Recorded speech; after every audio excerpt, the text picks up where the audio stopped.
Hello and welcome to Fire Walk with Us, a Twin Peaks podcast. This week we're doing a little... It's not Twin Peaks. No, it's an interlude. Yes. We're talking about The Straight Story. Yes. Which is a David Lynch movie that came out in 1999, partially funded by the Disney Company. And that's the only way this is related, because it's by David Lynch. Yes, and because I couldn't just let you find out what happens in Season 3 right away. Nah. You have to suffer like I did. Okay, because, are you sure you don't want us to want me to wait another 25 years? No. Okay, good. Because you'll never do it then. Yeah, I know. You'd be a dickhead. Yep. Anyway, I'm Paul. Dave? And Justin's here. You're throwing me off my rhythm. Yes. Damn dickhead. Alrighty. So, I wrote a quick plot synopsis. So, here we go. 73-year-old Alvin Straight is a simple living and stubborn man who lives on his social security.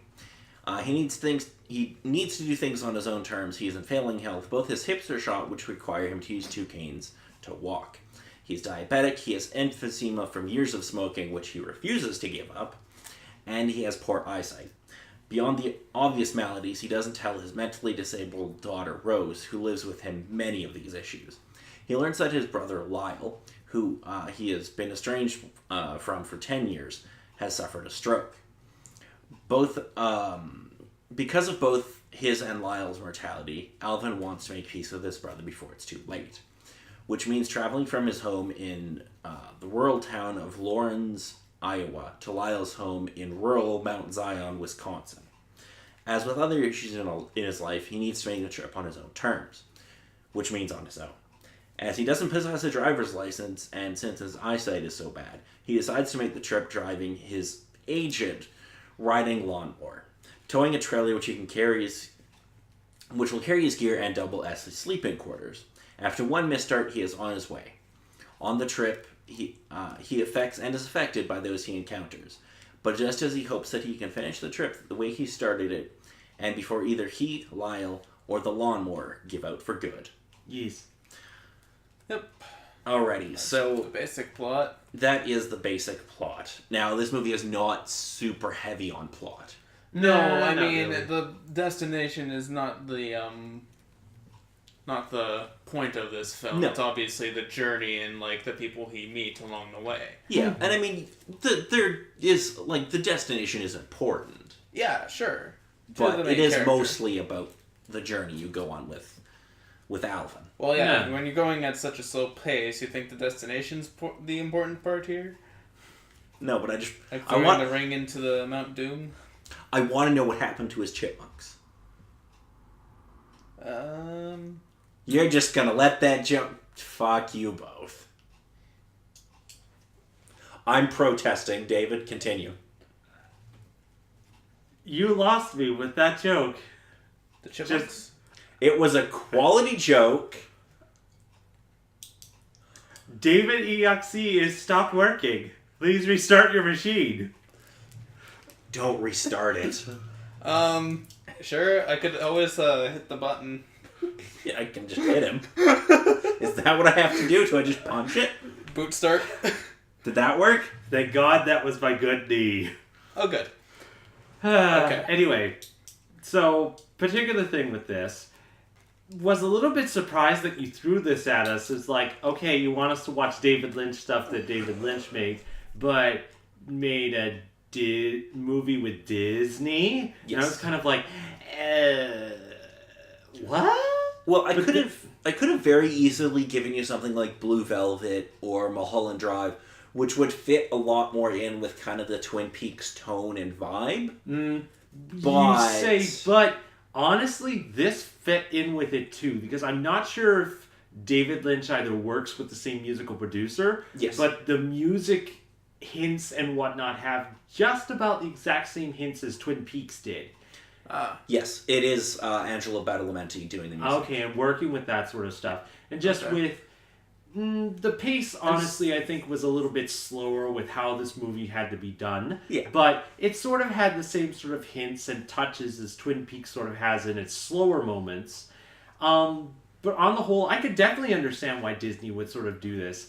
Just putting aside the thought of Disney is the animation sort of things for kids. Yeah. No, so the reason I say it doesn't fit as well is... So Mulholland Drive and Blue Velvet are very similar to Twin Peaks in terms of plot and style and all... Like, they're very, very similar. No, Blue Velvet understand. is a precursor, basically, to Twin Peaks. No. And Mulholland Drive is him going, hey, what if I made Twin Peaks in Los Angeles? So... But no, as this one sort of was, it was definitely sort of good to see. Was definitely surprised with how sort of emotional it kind of hit, but with me, I guess I should not be too surprised. But as it was, I was like, this fits decently for a Disney movie. Absolutely destroying you in several different ways. Oh yeah, as a Disney live acted movie in the 90s or whatever, it definitely is what it is. Yes. Emotional wreck. I can't speak today. Yeah, that's not unusual for you. I know. Okay. I already know. Fair enough. Okay, so do either of you have a favorite moment or character in this movie? I think it was with the two brothers that I found most interesting. They're pretty great. They're bickering with each other and all that and trying to overcharge the... And then Alvin's just Alvin. like, hey, I appreciate that the works kind of did, but you guys bothered to take any of the stuff off for how much time you guys spent arguing while you were trying to fix this thing? I love how he just, like, picks apart their bill and they're just like, ah, fuck. How much of this am I charge for you guys bickering? You know, what's the bickering over here? And just sort of the simple fact that I can't specifically think within the movie, and I can't, again, it doesn't exactly bludgeon you over the head with it, but that was sort of the moment that the meetup with his brother started to make a bit more sense with all the stuff before he kind of goes into explanations of why it happened. Well, yeah. Yeah, so... telling these guys, dude, he your brother, be nice to him. Yeah, we know that they've been estranged, but we never really find out why. No, it's kind of implied just with sort of things, but not much detail. It seems like it's not something that mattered. No, it doesn't matter, ultimately. At the time, probably did. Now, no. Well, no, you're old and dying and, you know... Yeah. So, Justin, what did you think of the movie?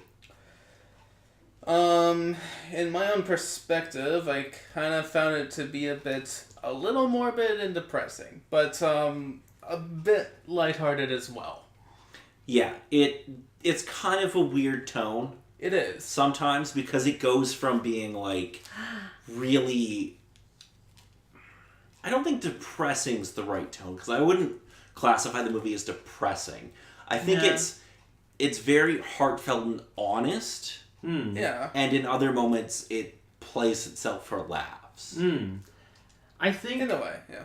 I can't think of a lot of specific examples, but with the couple things I've seen and the style that this sort of plays, the best way to sort of say this movie is it's a life movie.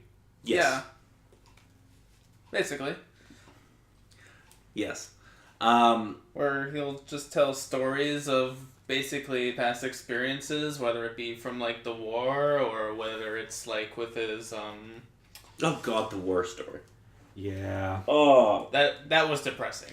That's arguably the worst part. Yeah, so I'm like, damn, man. And, like, not in that it's a bad performance, because it's fucking amazing. That was a great performance. Everything that was done in this movie, even with the couple particular moments, which one particular one I'll bring up in a sec, were all amazing with just about everyone. Everyone played their parts with so much emotion and feel with it. Yeah. The one other thing, aside from my favorite scene with the two brothers, was the scene with the lady and the deer. Oh, yeah. Oh, that's a very David Lynch scene. Oh, by the way, I read in the credits that no animals were killed or harmed in the making of this film. Yeah, looking at that deer, I kind of was told right off the bat that, that's a fake deer. Yeah, well, obviously. Yeah, they don't want to kill animals for this film. No. This isn't the 60s. We can't just run over an actual deer anymore. There. So David, you said you had more to talk about with the movie, so why don't you kind of... There was one particular thing about this movie that sort of brought something to mind, but it mostly brings me up with a question. With how this movie goes from start to finish, what is your opinion, Paul, on how the movie is paced, on how the story is told? So, I understand if people think it's too slow. Because the movie is not in a rush. It is... I'm aware. It is very... I think the best way to explain it is it's very honest to a small town kind of feel. Okay. Where I don't think either of you have ever lived in a super small town. But I have. Like, I'm talking under 2,000 people. Yeah, something super small. Yeah, that is how those towns are. No. Nothing happens in a rush. No. And I think the movie kind of brings that feel to, like, that's brought to the movie. And it's like, yeah, this movie isn't going to rush to its conclusion. Because the conclusion really isn't the point. I personally don't have a problem with the pacing. But I can see why people would. Because it's kind of like, okay, get to it, get to the point. But, no. Yeah. I can sort of see that. The one particular thing that sort of comes to my mind with this sort of thing with you suggesting this movie to me was, my goodness, Paul suggested this movie to me under simply the fact that David Lynch made it, or that he really likes it, because with how it goes, I'm surprised that you have the patience for it. Because with the couple of things that we have watched through Cowboy Bebop and a couple other particular things that you've seen through, you like certain things to kind of get to the point, follow the particular story with this sort of thing. Where I thought with this, it's like, Like a good example would be like Spirited Away, where the girl I can't remember the name of right now is on the train going to that one place, and it's just a scene of her on the train. Okay. But I mostly just sort of had a question of, would something have to be more focused on a single sort of character for this sort of pace to work, where multiple characters, it would be a bit hard to run this sort of narrative? Or are the two medias just sort of different in their storytelling? So, I think the biggest thing for me why I had issues with the pacing of Cowboy Bebop as opposed to this is this... So the straight story is very much... it's based on a true story. Like, this actually happened. Yeah, I can see that was nonfiction. Well... Nonfiction in the fact that it's a real person. Yeah. The reason I don't have a Based problem on with that. this is... How do I explain this in a way? So, I'm not going to try to bury Cowboy Bebop here. No, of course not.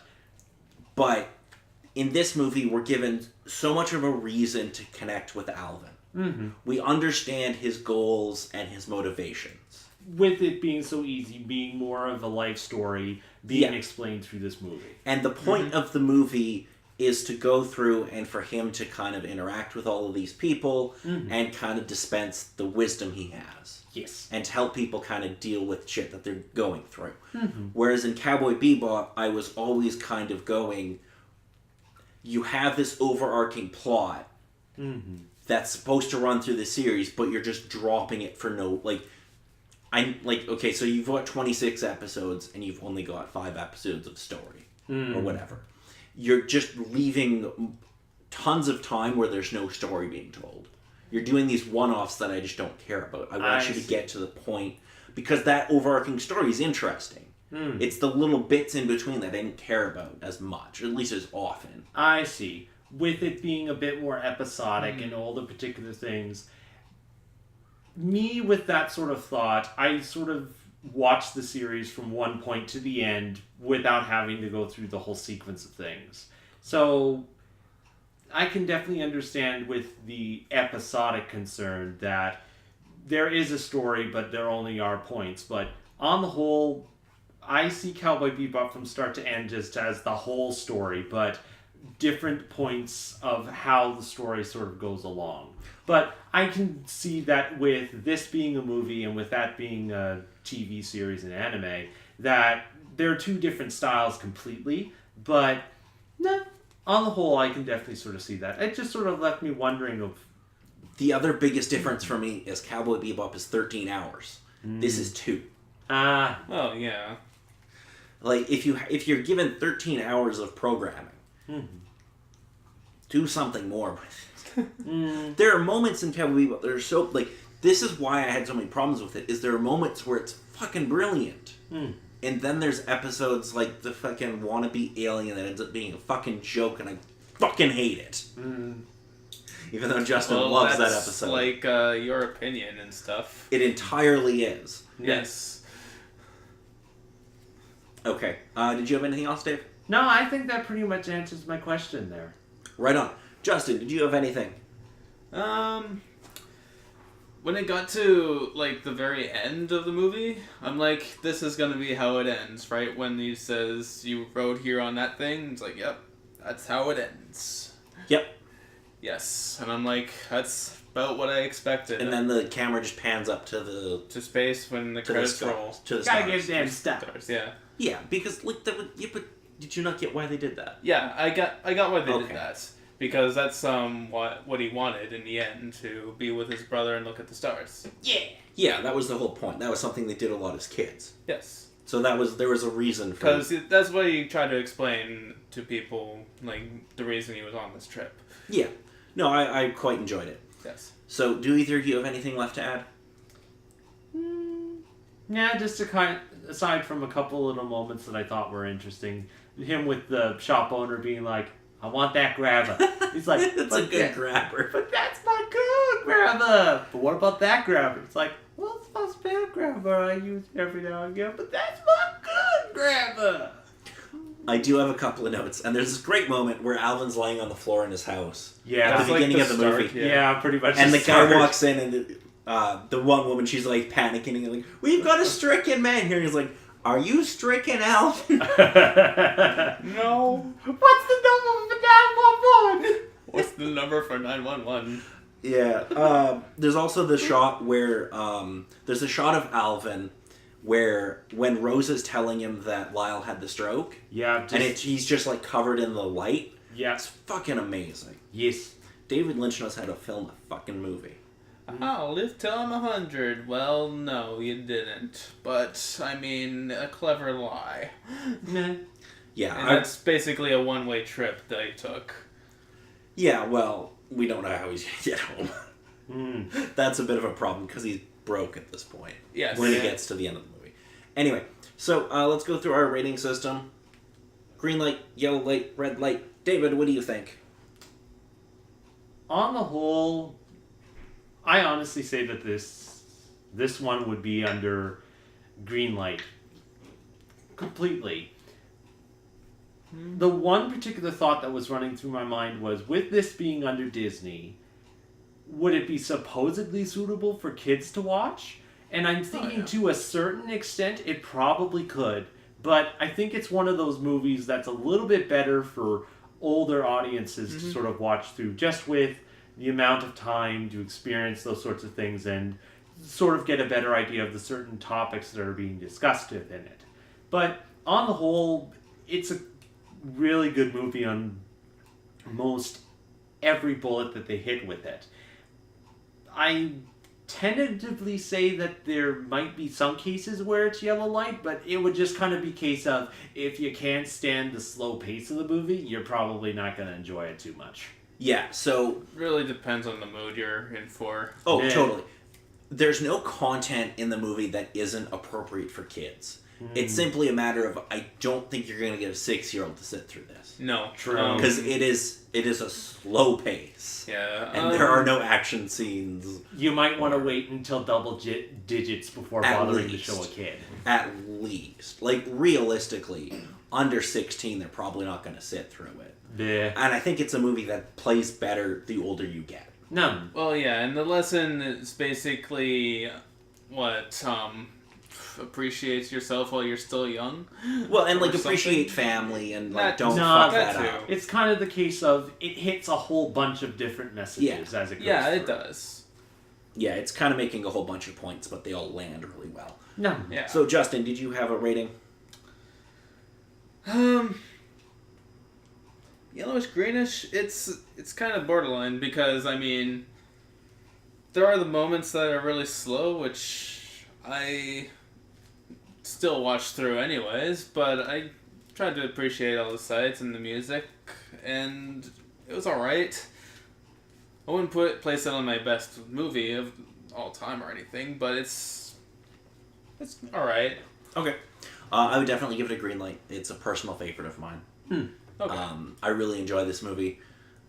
Interestingly enough, the guy who plays Alvin holds a record. I don't know if it's still current, but he did at the time of being the oldest actor to be nominated for best lead actor at 79. Nice. He then committed suicide the next year. Yeah. That's not nice. Yeah, because he legitimately had like bone cancer or something when they were filming it. Oh. Which is why they had him walking with canes and stuff. I see. A lot of that was done because he just couldn't fucking move. Well, I wouldn't say committed suicide. I think he just wanted to end it. Well, yeah, but... Yeah. Because it's probably painful to just keep of going course. like that. Yeah. But I think it's a fantastic movie.